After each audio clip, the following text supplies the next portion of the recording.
संताचे पायी हा माझा विश्वास, सर्व भावे नाश झालो त्यांचा, तेचे माझे हित करीती सकळ, जेने हा गोपाळ कृपा करी,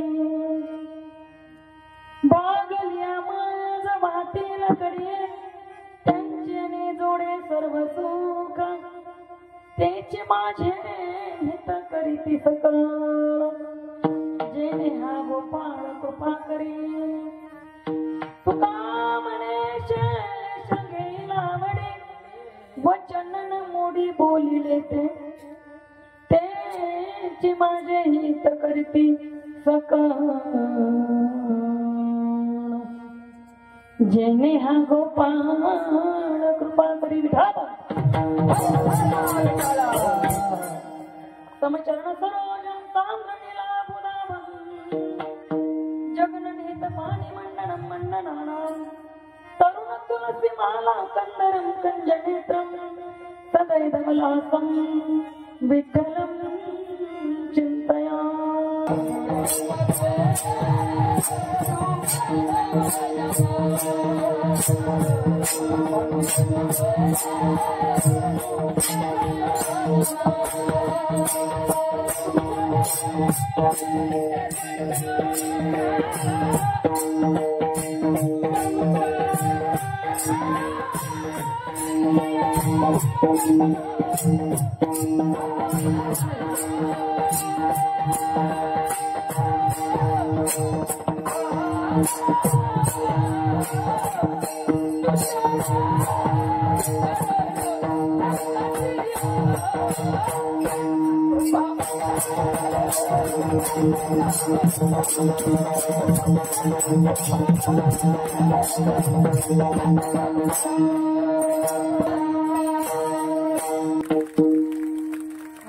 सुंदर गायन आवडलं आपल्याला, कानाला मंत्रमुग्ध करून जातात गायन. बरं का, गायन साथ करणारे टाळी जरूर वाजवायचं. पांडुरंगला करू प्रथम नमन, दुसरे चरण संतांच्या, त्यांच्या कृपादान कथेचा विस्तार, बाबाजी सद्गुरू दास तुका, मनोज मारुत तुल्य वेगम, जितेंद्रियं बुद्धिमतां वरिष्ठं, वातात्मजं वानरयुतं मुख्यं, श्रीरामदूतं शरणं प्रपद्ये. ओम नमो ज्ञानेश्वरा, करुणाकरा दयाळू, तुमचा अनुग्रहाला झालो पावन झालो चराचरी. वसुदेव सुतं देवं कंसचाणूरमर्दनं, देवकी परमानंदं कृष्णं वंदे जगद्गुरु. ज्यांचे केले स्मरण होय सकल विद्येचे अधिकरण, तेची वंदू श्री चरण श्री सद्गुरूंचे, ते नमस्कारून आता. संतांचे पायी हा माझा विश्वास, सर्व भावे नाश झालो त्यांचा, तेची माझे हित करीती सकळ, जेने हा गोपाळ कृपा करी.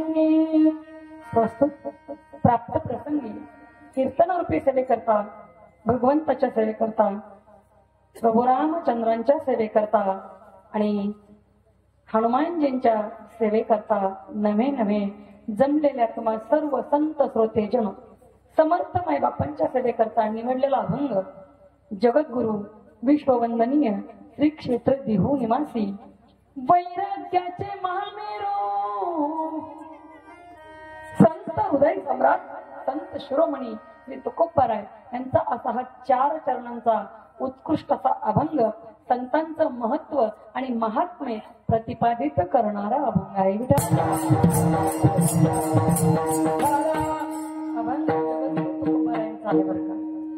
अभंग जगद्गुरु तुकोबारायांचा आहे. काय आहे तुकोबारायांचा अधिकार आहे का ना? ज्यांच्या घरामध्ये खायला अन्न नाहीये पण भगवान परमात्मा स्वतः ज्यांना न्यायला येतात ते माझे तुकोबार आहे. बरं का, ते माझे तुकोबार आहे. ऐका ना, इंद्रायणी भीमेला पडलेलं गोड स्वप्न म्हणजे माझे तुकोबार आहे. या अखंड महाराष्ट्राचं दैवत छत्रपती शिवाजी महाराज यांचे गुरु म्हणजे माझे तुकोबाराय. आणि ज्यांच्या नावानं यमराज अर्थात मृत्यूची देवता थर थर थर थर कापते ते म्हणजे माझे तुकोबाराय.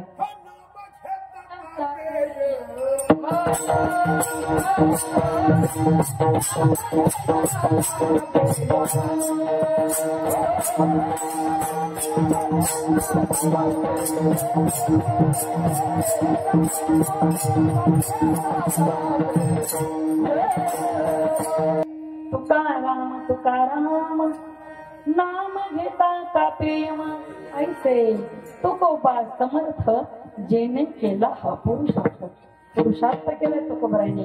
5वा वेद गाथा निर्माण केलाय. आणि ज्यांचा माथा भरकटलाय ना त्यांनी गाथा वाचायचा त्यांचं काम झाल्याशिवाय राहत नाही बरं का. असे माझे तुकोबाराय. आणि प्रस्तुत अभंग जगद्गुरु तुकोबारायांचा सेवेसाठी निवडलेला आहे. त्याचबरोबर आमचं महिला मंडळ उभं राहिले बरं का. राहताई उभा राहत जा. कार्यक्रमात सप्ताहामध्ये खाली बसणाऱ्यामध्ये एखादी म्हणणारी असते यायना जायना वगैरे जाऊन उभा राहिली. म्हणू द्या त्यांना म्हणा तुम्ही येऊन पहा तुम्हाला कसं होतंय. सांगू तुम्हाला जेव्हा मी 18-20 वर्षापूर्वी पहिल्यांदा कीर्तन करायला उभा राहिले होते बाबा महाराज मला विठ्ठल विठ्ठल म्हणायची गरजच नव्हती. गुडघे असे विठ्ठल विठ्ठल विठ्ठल विठ्ठल म्हणत होते.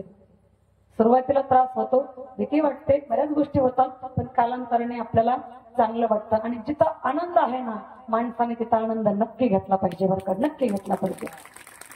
आनंद इथंच आहे हो सगळा. घरी गेल्यानंतर हे त्याला काहीतरी बोलतंय ते त्याला काहीतरी बोलतंय त्याचं तोंड तिकडं ह्याचं तोंड तिकडं. कोणी कोणाला बोलायला तयार नाही कोणी कोणाला हसायला तयार नाही. अहो लक्षात घ्या सकाळी पाहिलेला माणूस दुपारी जिवंत भेटेल की नाही गॅरंटी नाही हो. आपली गॅरंटी नाहीये. आणि गेलेली माणसं त्यांच्या फक्त आठवणी येतात बरं का.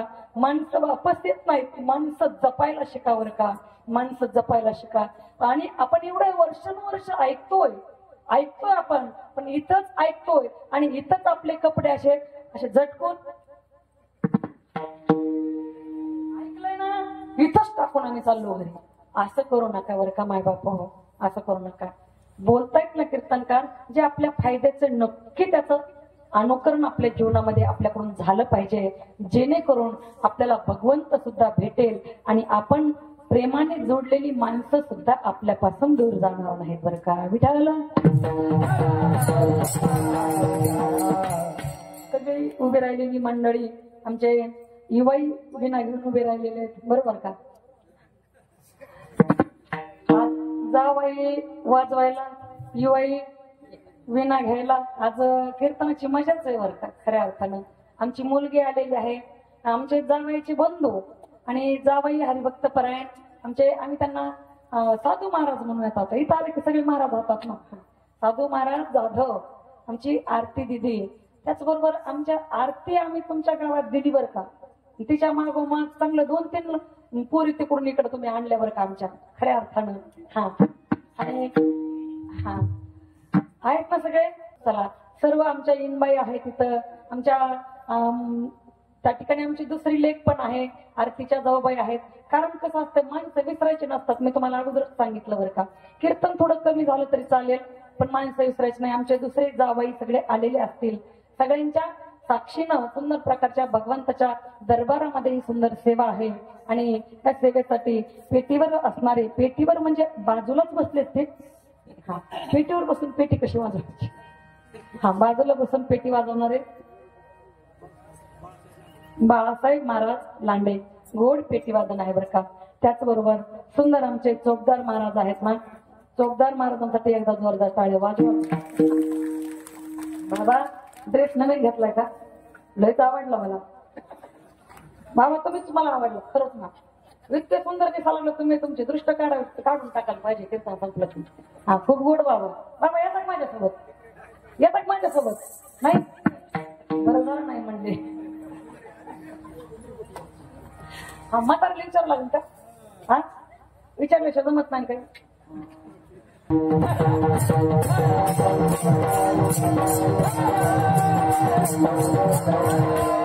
महाराज म्हणत आहेत संतांचे पायी हा माझा विश्वास सर्व भावे दास झालो त्यांचा. काय म्हणतात, संतांच्या पायावर माझा एवढा विश्वास आहे की मी सर्व भावाने त्यांचा दास झालेलो आहे. मग सर्व भावाने दास जर संतांचं आपण झालं तर काय होतंय, तेची माझे हित करीती सतळ. तेच माझं सगळं हित करणार आहे. कोण? संत. ते माझं सगळं हित करतात. आणि त्यांनी जर माझं हित केलं, जेने हा गोपाळ कृपा करी, तर त्यांनी हित केल्यामुळे काय होतंय, तर तो भगवान परमात्मा माझ्यावर कृपा करणार आहे. तुकोबाराय म्हणतात. आणि ऐका ना, जेव्हा आपण या संसारामध्ये थकलो भागलो तर संत काय करतात, ऐका ना. भागलिया मग वाहतील कडिये. मी जर थकलो आणि थांबलो ना एका जाग्यावर, संत काय करतात, तर संत मला कडेवर घेतात. आणि खरंच बर का, संतांसारखं प्रेम आपल्यावर या जगात दुसरं कोणीच करत नाही. देवाला आपल्याशी काही घेणं देणं नाही. देव काय म्हणतो माहिती का आपल्याला, याद तरी यारे लागे. तुम्हाला यायचंय ना तर या, कसं यायचं असेल तर या. पण संत म्हणतात, लागून या पाया विनवितो तुम्हासी, करताळी बोला मुखी नाम. संत म्हणतात, बाबांना तुम्ही याच का,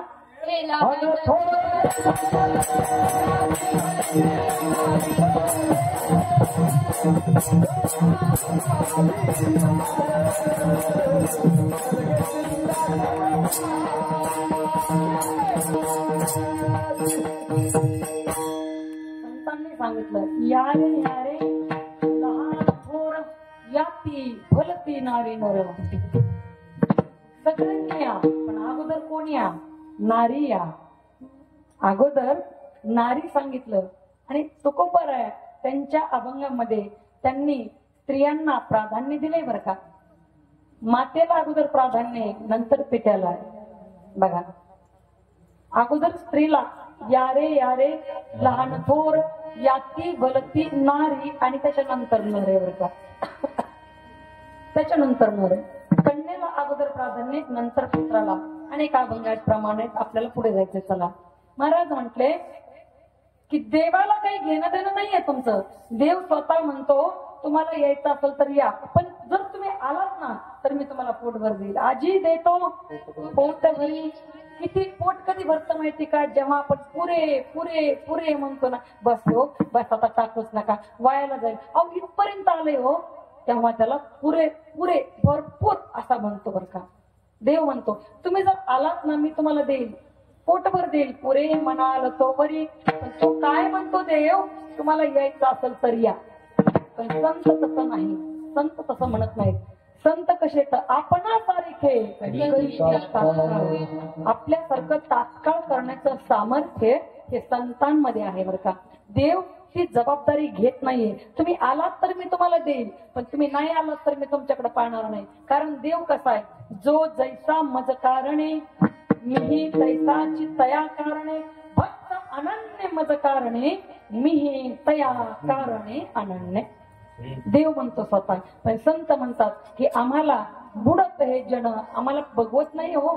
बुडत हे जन न देखवे डोळा, येतो कळवळा म्हणून या. म्हणून आम्ही तुम्हाला सांगण्याचा प्रयत्न करतोय. मग माझे तुकोबाराय म्हणतात, मी जर थकलो भागलो तर संत मला काय करतात, कडेवर उचलून घेतात.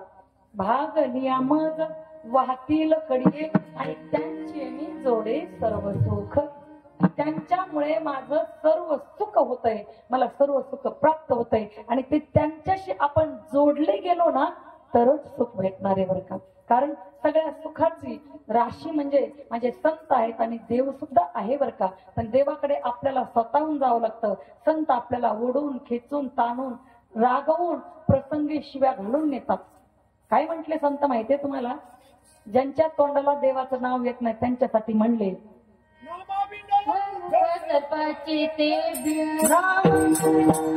सर्पाचे ते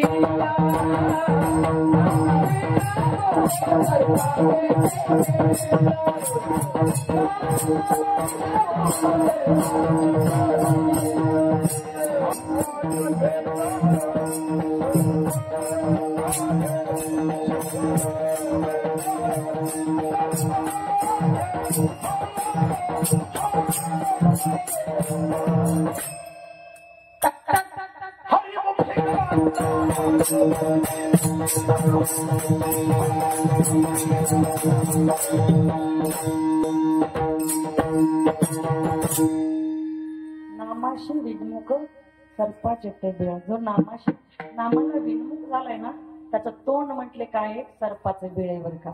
याच्या पुढे सांगतात संत बर का. अहो सर्पाचं बिळच म्हणून राहिली नाही संत. संत म्हणले काय माय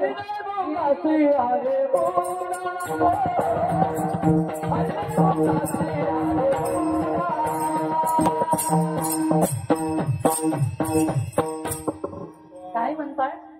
काय माय गेली होती भूतापाशी. याची फोड करून तुम्हाला सांगायची गरज नाही मला. माय भूतापाशी गेली होती का. याच्या तोंडाला देवाचं नाव येत नाही. मी म्हणत नाही. माझा तो अधिकारही नाही पामराचा. साधू संत महात्मे म्हणतायत काय हे त्याच्या तोंडाला नाव येत नाही. तो माणसाचाच आहे ना खरा. हे संत म्हणताय. इथपर्यंत बोलतायत आपल्याला. किती म्हणतात. अहो तुकोबरायचं म्हणे तुका म्हणे मेलो सांगता. मग जर तुकोबरायचं असं म्हणत असतील त्यांचं कुणी ऐका नाही तर माझ्यासारख्याच तरी काय ऐकतील बरं. तुम्ही बसलेले माणसं म्हणतील किती बी येते तर किती बी जाते असे दरवर्षी आमच्याकडे. हा महाराज किती आम्ही मातीत घातले पण आम्ही काही सुधारलो नाही. आता तरी सुधारा. आता तरी पुढे उपदेश नका करू नाश आयुष्यात.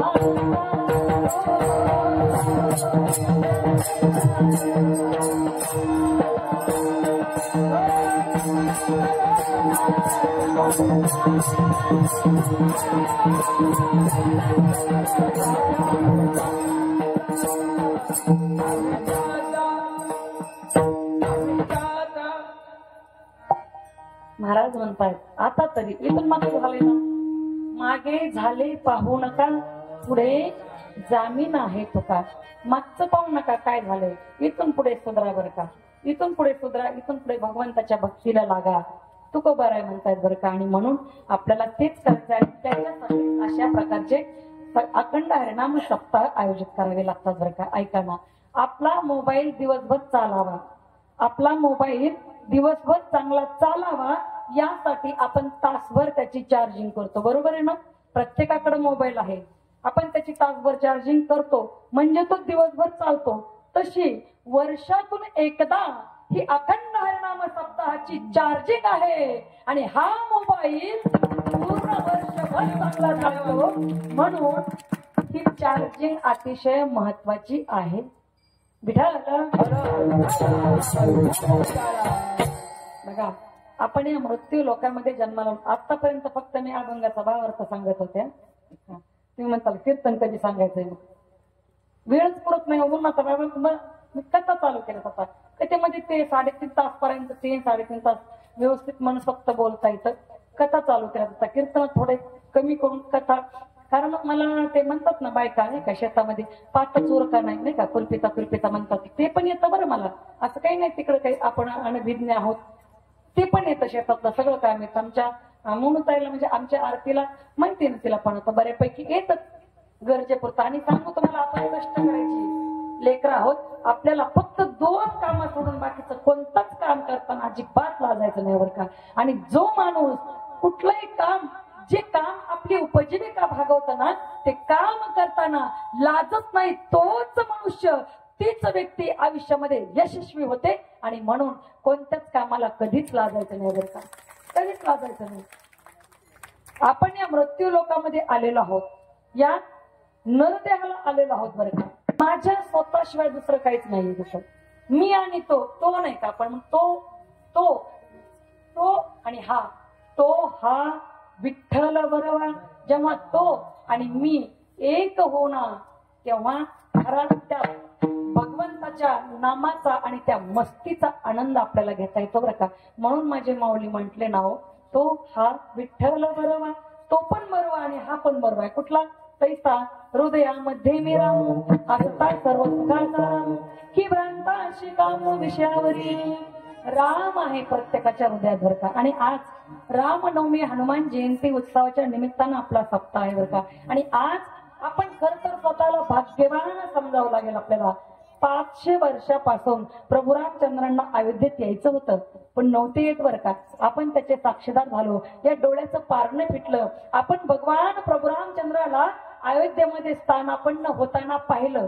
कुणी टीव्हीला पाहिलं असेल, कुणी मोबाईलवर पाहिलं असेल, कुणी साक्षात पाहिलं असेल, पण आपण सगळ्यांनी पाहिलं. आणि आज डंका फक्त प्रभू रामचंद्राच्या नावातच आहे. म्हणून म्हणेल अब हर घर में एक ही नाम, अब हर घर में एक ही नाम, एक ही नारा गूंजेगा भारत का बच्चा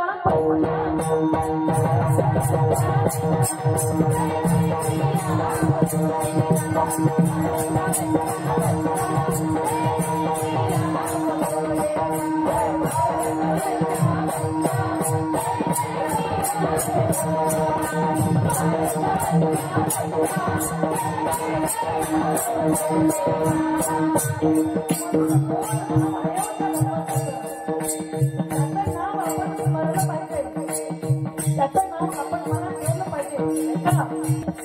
तुम्ही रामकथा ऐका ना. परवाच माझ्या रामकथेचा सांगता झाली. सांगू तुम्हाला, रामकथा श्रवण करत असताना अनेक त्या कथेमध्ये पात्र आहेत, अनेक नायक आहेत. सगळं विसरा तुम्ही. ऐका ना. राजा दशरथांना विसरा, कौशल्या मातेला विसरा, कैकेयी मातेला विसरा, सुमित्रा मातेला विसरा, लक्ष्मणाला विसरा, भरतजींना विसरा, शत्रुघ्नाला विसरा, सीता मैयाला विसरा, उर्मिलेला विसरा, मांडवीला विसरा, श्रुतकीर्तीला विसरा. पण एक गोष्ट मात्र कधीच विसरू नका. काय आहे ती गोष्ट? मन में राम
या राम नामाची लूट चोहीकडे बरं का. सगळीकडे राम नामाची लूट आहे सध्या.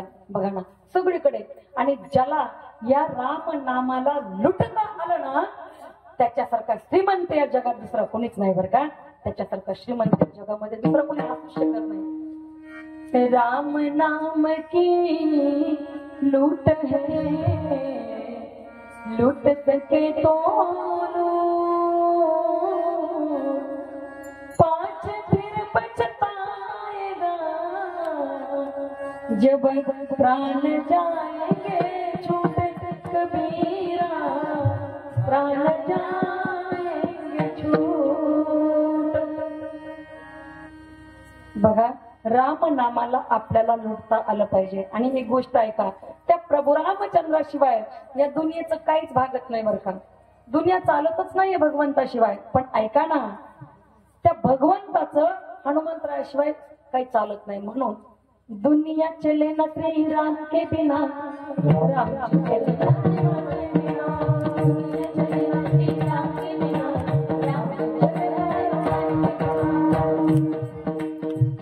दुनियाचं भगवंताशिवाय काय चालत नाही. पण भगवंताचं प्रभू रामचंद्राचं हनुमंतराशिवाय काही चालत नाही. ऐका ना, म्हणून त्या हनुमंतरायासाठी आपल्याला जोरदार टाळ्या वाजवायच्या पडतात.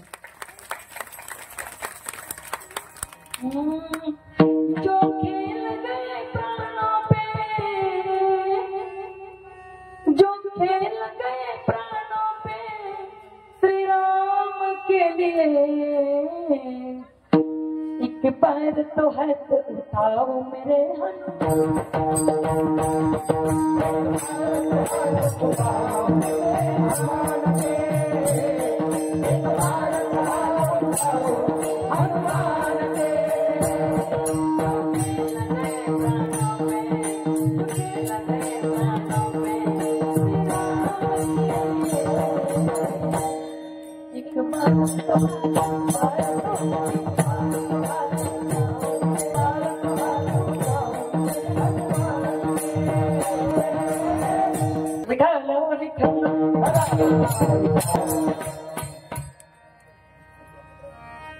त्या प्रभू रामचंद्राची आणि हनुमंतरायांची जयंती अर्थात जन्मोत्सव आपण साजरा करतोय. आणि त्या प्रित्यर्थ असणारी सेवा.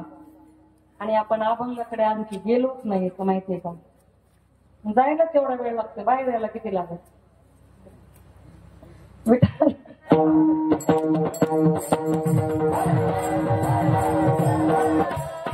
म्हणतात, संतांचे पायी हा माझा विश्वास, सर्व भावे दास झालो त्यांचा. संतांचा जर दास झालं ना, आणि सगळे साधू संत म्हणतात बरं का, मला संतांच्या दारातला कुत्रा जरी बनवला ना तरी पण मला आनंद आहे बरं का त्याच्यामध्ये. हा, श्रीमंताच्या घरचा कुत्रा नाही बनवायला सांगितलं, गरीबाच्या घरचाही नाही, कोणाच्या, जो संत असेल साधू असेल त्याच्या दारातला कुत्रा.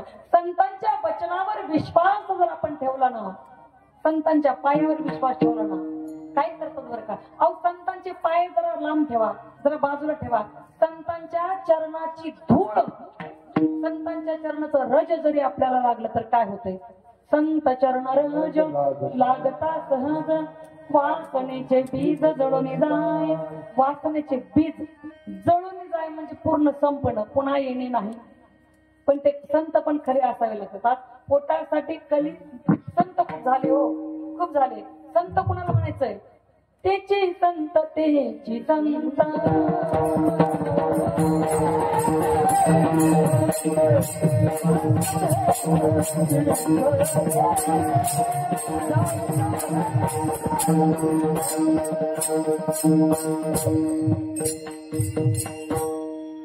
तेची संत, तेची संत ज्यांचा हे तर त्यांना फक्त एकच माहितीये, विठ्ठल नामस्मरण. नेमती काही टाणाटोना, नामस्मरण वाचून त्यांना संत म्हणायचंय. संत कोणाला म्हणायचं आणखी ऐका, आणि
काय म्हटले महाराज?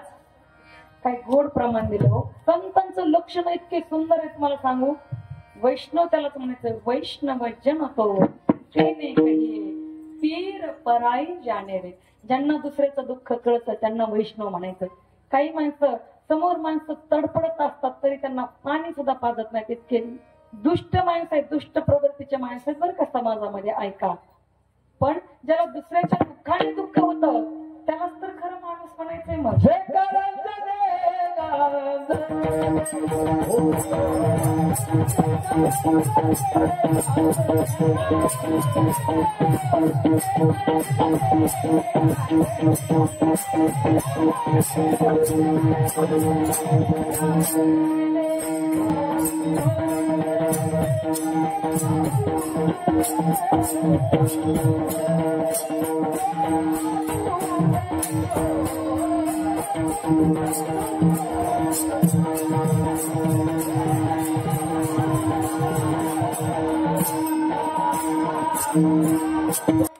वा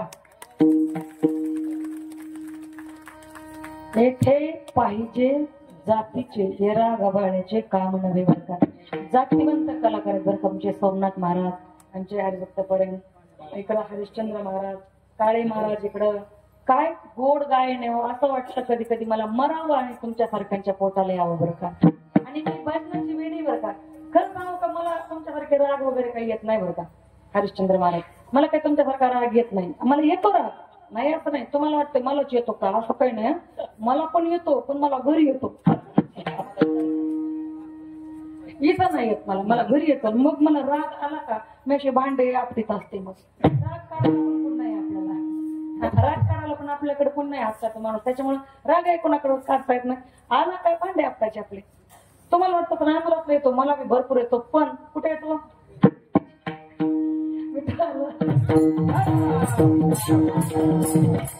जे का रंजले गांजले त्याची म्हणी जो आपुले तोची साधू ओळखावा देव तेथेच जाणावा. त्याच्यातच तर देव आहे आणि तोच खरा साधू आहे. आणि आज या आपल्या महाराष्ट्रामध्ये एक खऱ्या अर्थानं ज्यांना साधू म्हणून संबोधलं तरी मला असं वाटत नाही की वावगं ठरलं बरं का. आपल्या पत्रिकेवर, आपल्या बॅनरवर असणारा संघर्ष योद्धा आदरणीय मनोज दादा जरांगे पाटील त्यांनी सुद्धा एक कार्य केलंय. जे का रंजले गांजले त्यांना आपलं म्हणतोय. आता दादा त्यांना आपलं म्हणतोय. आणि या सर्व माझ्या मावळ्यांसाठी, मराठ्यांसाठी जीवाचं रान करणारा तो सुद्धा एक साधूच आहे असं प्रत्येकाला म्हणावं लागेल. छत्रपती शिवाजी महाराजांनंतर आतापर्यंत आपण म्हणत गेलो, प्रत्येक जण म्हणायचा राजे तुम्ही पुन्हा जन्माला या का. तर कामच तसं केलंय छत्रपती शिवरायांनी. काय काम केलं हो. 450 वर्ष उलटले तरी सुद्धा आजही गाढ झोपलेला माणूस कडकडून जागा होतो, जागा झालेला माणूस उठलेला माणूस निश्चित ध्येय गाठल्याशिवाय थांबत नाही. छत्रपती शिवाजी महाराजांच्या डावाची धामत आणि ताकद आहे ते आपल्याला आजही मान्य करावं लागेल. आपल्याला आजही मान्य करावं लागेल. दिया हमें सुंदर शिवाजी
मी सांगितलं ना कलाकार यांना म्हणायचे. सांगू तुम्हाला कलाकाराची व्याख्या महाराज?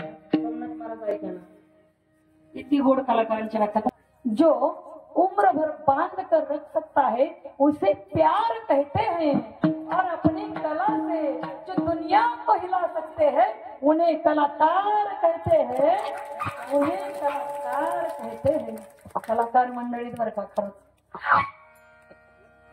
वाह, क्या बात है, क्या बात है.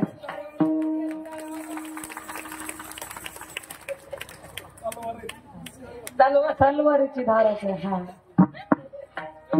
सुंदर सुंदर बरं का.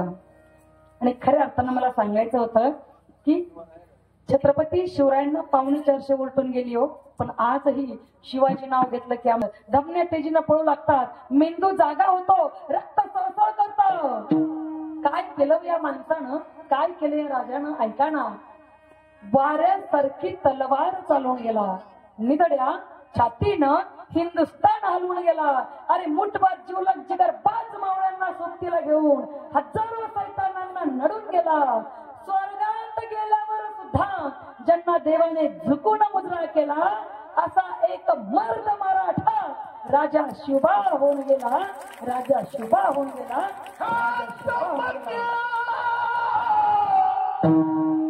शिवमाती तलवार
क्या बात है, क्या बात है, जोरदार आहे.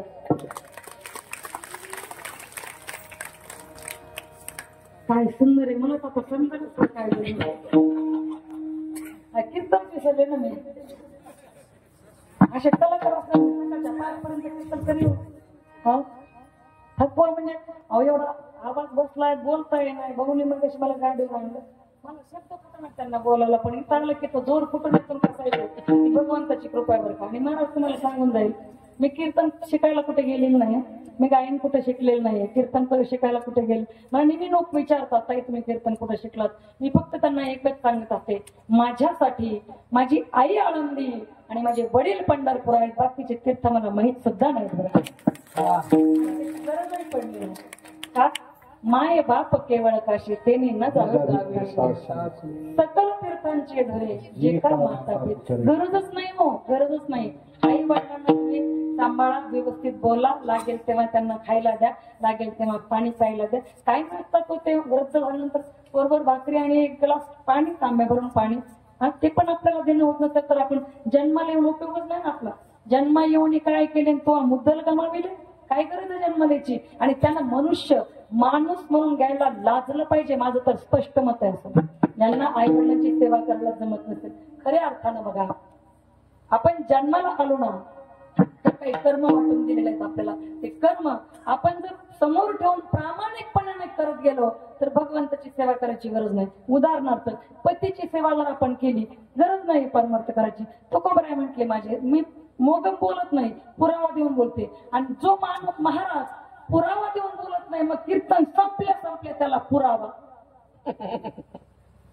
आणि जो पुरावा देऊन बोलतो मग त्याला काय पुरावा.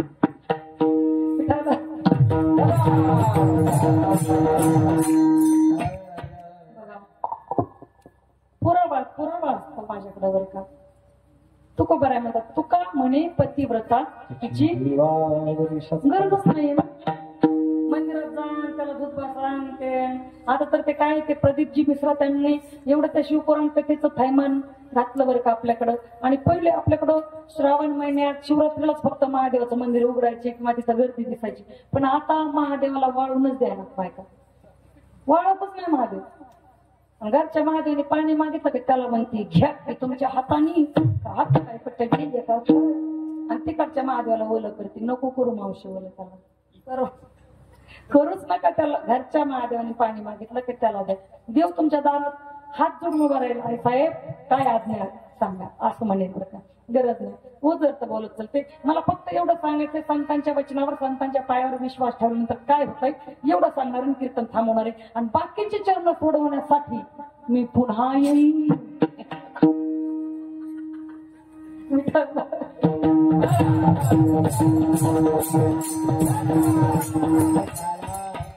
तुम्हीच सांगा तर मी काय बसले का काय बरं इथं उरकतच नाही कीर्तन मी तरी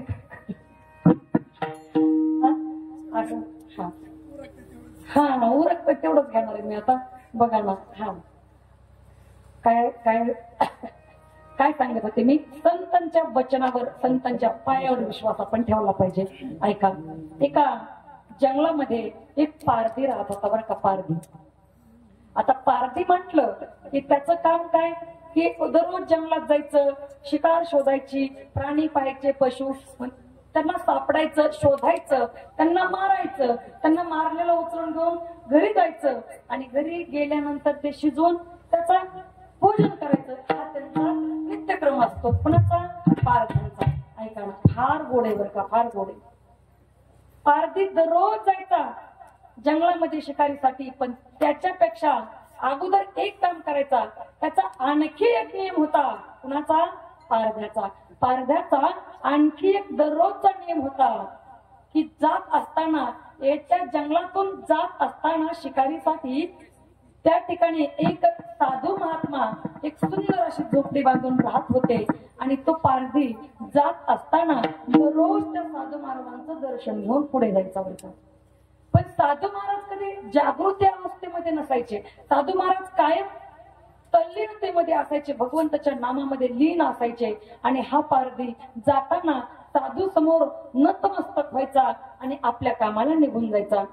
दररोज साधू महात्मा तल्लीन असायचे भगवंताच्या नामस्मरणामध्ये. कधी हसत असायचे, कधी भगवंताला बोलत असायचे. पण एक दिवस पारधी त्या ठिकाणावरून जात असताना पारध्यानं पाहिलं की आज साधू महात्मा त्या ठिकाणी नामस्मरणामध्ये तल्लीनही नाही, भक्तीमध्ये तल्लीन नाहीत, भगवंताशी बोलत नाहीत. तर ते काय करतायत? आज ते फार रुदन करतायत बरं का, रडतायत. डोळ्यातून घळ घळ घळ अश्रू उगळतायत साधूच्या. आणि पारध्याने पाहिलं आणि की बाई दररोज आपण ज्या साधूचं दर्शन घेतो ते साधू आज का बरं रडत असावेत. त्यांच्या मनामध्ये कुठंतरी एक सद्भाव जागृत झाला आणि समोर आले बरं का. साधूला पाहिलं, दंडवत घातला, नमस्कार केला, साधूचं दर्शन घेतलं आणि साधू महाराजांना विचारू लागला, कोण? पारधी.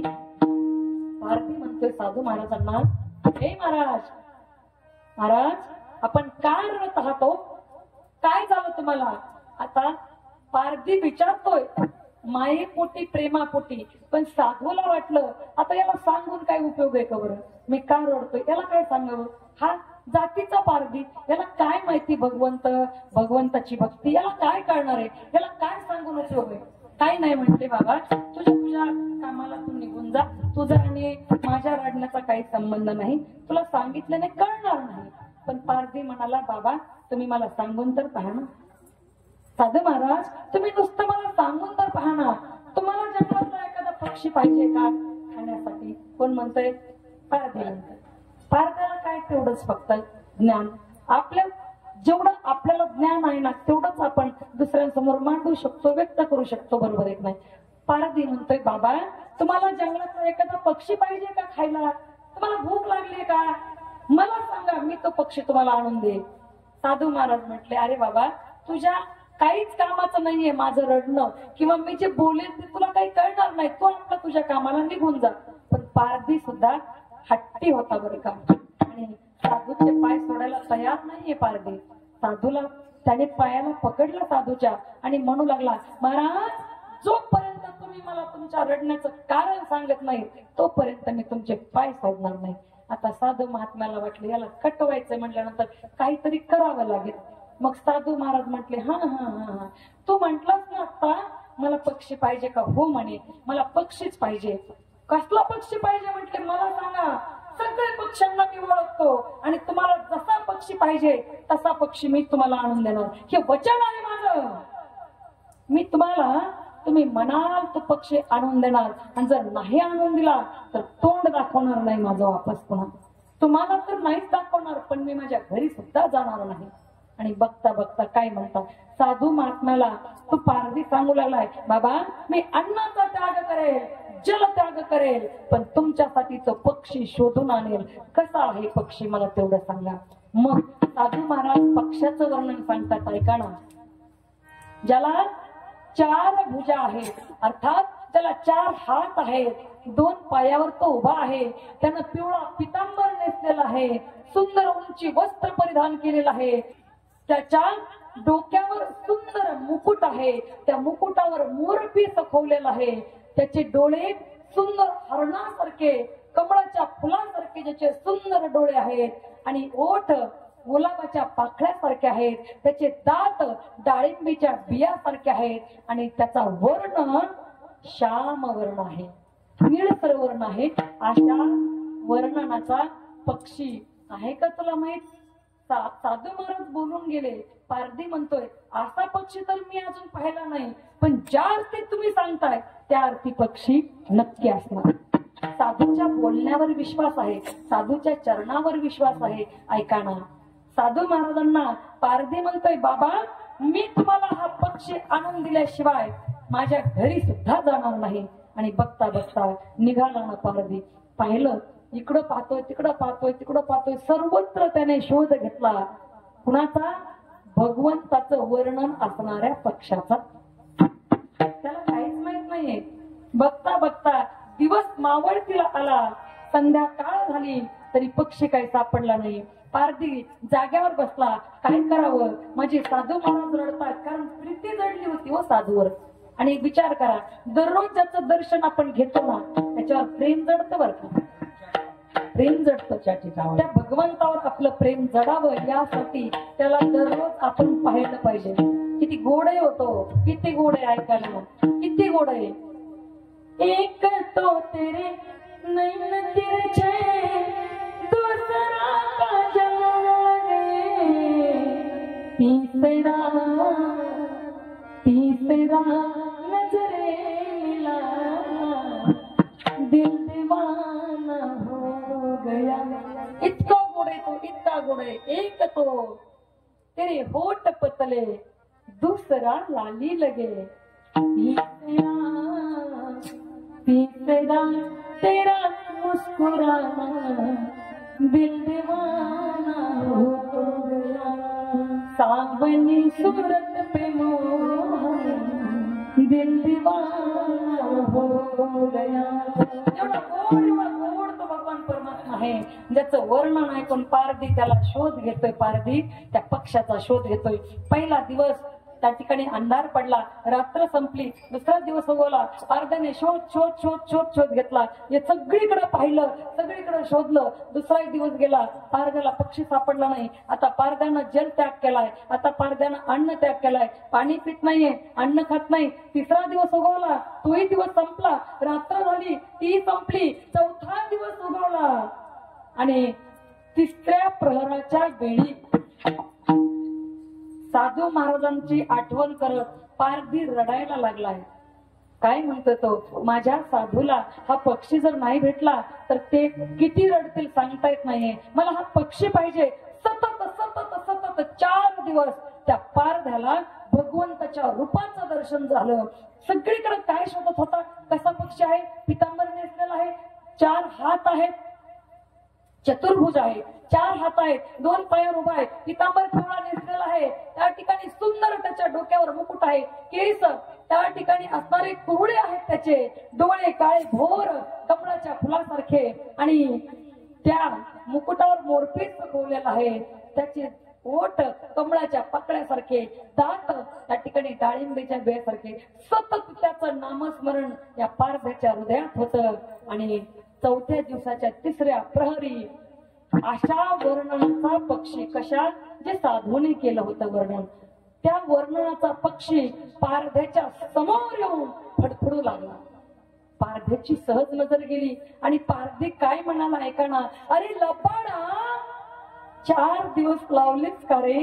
माझे साधू महाराज किती रडत आहेत तिकडं आणि तू मला सापडत नाहीयेस. अरे जन्माचा कोणा कोणा मला माहितीये, मी सगळीकडे तुला शोधलं आणि तू मला आता माझ्या समोर दिसतोय. अरे आतापर्यंत माझी परीक्षा घेत होतास का रे तू?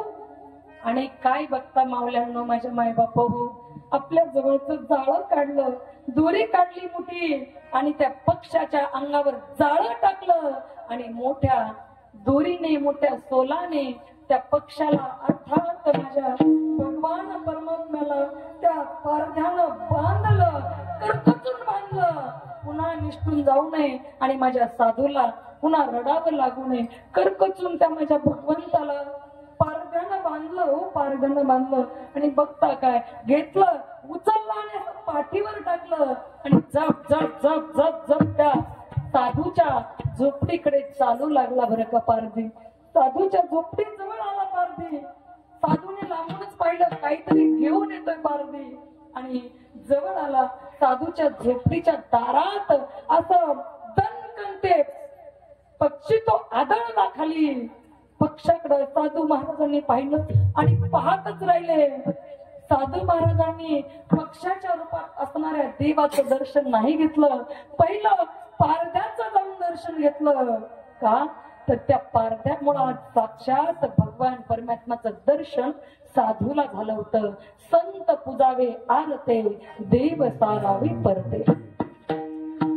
साधू महाराज त्या पारध्याच्या चरणाला लागले आणि त्याच्यानंतर भगवंताजवळ अर्थात त्या पक्षाजवळ येऊन हात जोडले.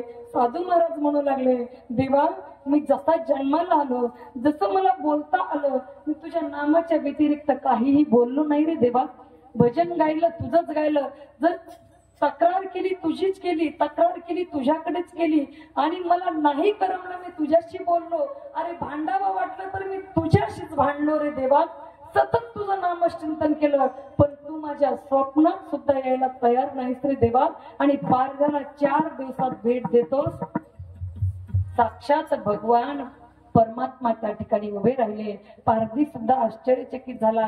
भगवान परमात्म्याने सांगितलं, माझी भेट फक्त त्यालाच होते जो मला सोडून, माझं नाव सोडून, माझं रूप सोडून दुसऱ्या कशाचाच मोह करत नाही. मी फक्त आणि फक्त त्यालाच भेटतो. आणि आज पारध्याचं ते लक्षण होतं. पारधी दुसरं तिसरं काहीच काम करत नव्हता, तो फक्त आणि फक्त मला शोधत होता. आणि इतका शोध घेतल्यानंतर माझं काम आहे की त्याच्या समोर मी येऊन उभं राहणं. अर्थात संतांच्या चरणावर, संतांच्या पायावर, संतांच्या बोलण्यावर, संतांच्या वचनावर इतका विश्वास ठेवावा लागतो. जगद्गुरु तुकोबाराय म्हणतात, अभंगाचं प्रथम चरण. संतांची पायी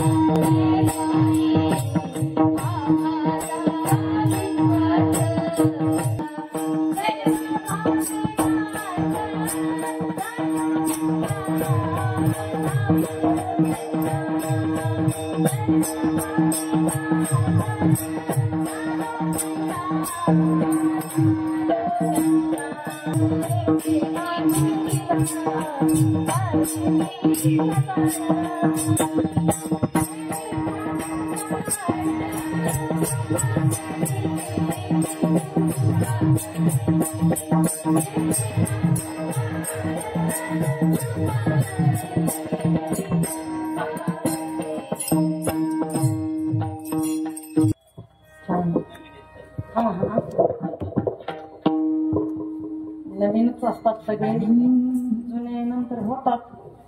फक्त नवीन असताना लाजायचं नाही, घाबरायचं नाही. जुनं झालं का तर माजायचं नाही, बस एवढं सांभाळलं का तर प्रसिद्ध झालं नाही. बरोबर आहे ना बाबा? बरोबर. नवीन असताना घाबरायचं नाही, लाजायचं नाही. आणि जुनं झालं खूपच येत आहे आपल्याला, ताठा अहंकार आणायचा नाही, माजायचं नाही. बस याच्यातच जिंकला आपण सगळं.